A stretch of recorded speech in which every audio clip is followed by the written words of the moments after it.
Hello, my name is David Tolbert, and I'm going to talk to you a little bit about assistive technology.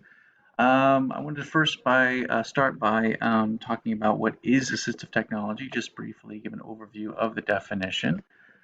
Assistive technology is anything that refers to a specific device, tool, or service that can be used to support a student's ability to access their education or some functional capability that they may need. There are many forms of assistive tech. They range from very high tech, there is mid tech, and of course, there are more low tech, simple tools that we use on a regular basis that are often very easy to use and effective in an everyday setting. So let's start first by talking about some of the low tech forms of assistive tech.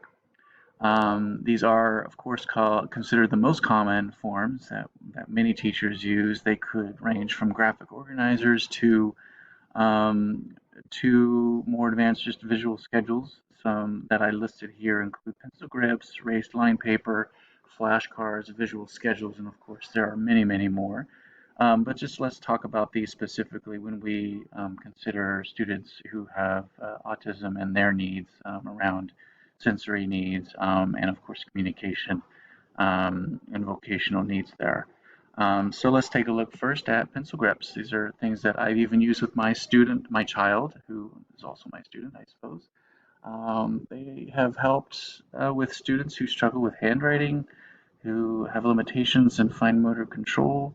They also help with students who struggle with sensory issues when it comes to writing in general, and some of the lead and paper contact and the friction there can really kind of set some students off, and they just really reject that.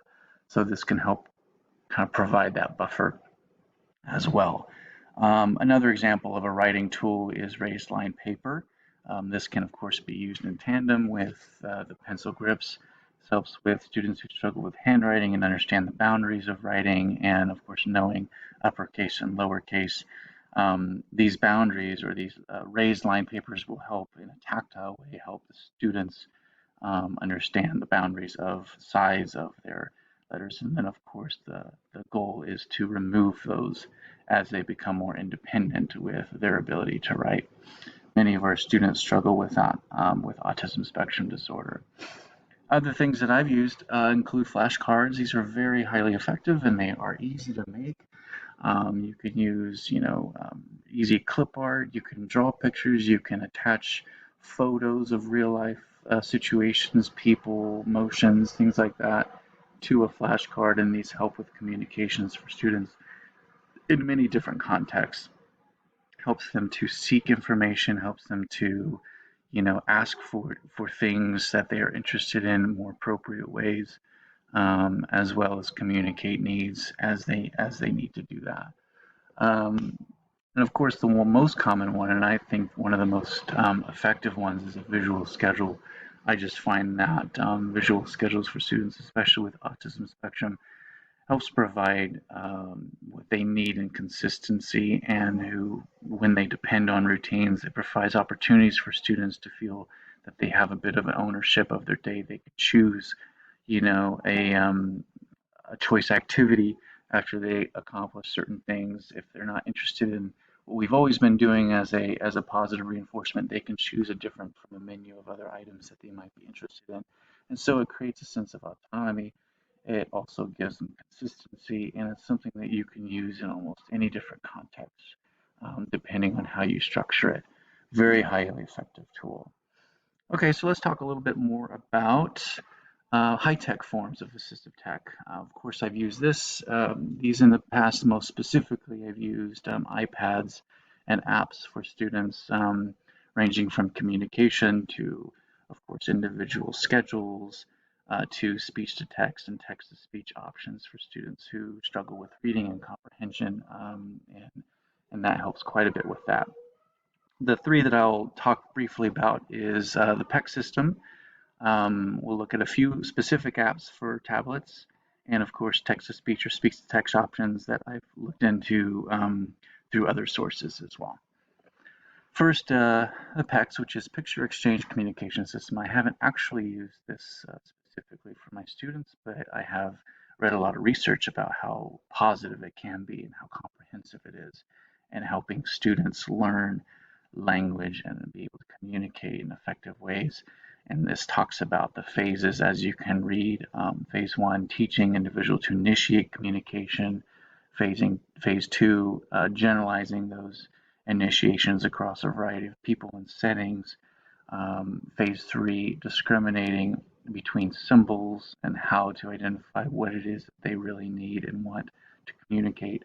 Phase four, of course, constructing and combining those symbols into more simple phrases so they can use as sentence strips, and then just kind of developing off of that. And of course, the final phase and the most important is their voice. They're being able to comment and make requests and show their character through communication in many different ways. And so this is found to be, through research, a very effective tool and something that at some point when I do work with students with autism and I have the resources to use it, I'm looking forward to exploring this as an additional tool. Some other apps that we've looked into as a class and I've also seen in action are the Touch Chat, which is a similar communication tool, Prologue to Go, also a communication device. Children with Autism is a really integrative visual schedule that you can really manipulate and individualize, which I find very interesting and would really help with relevancy for students.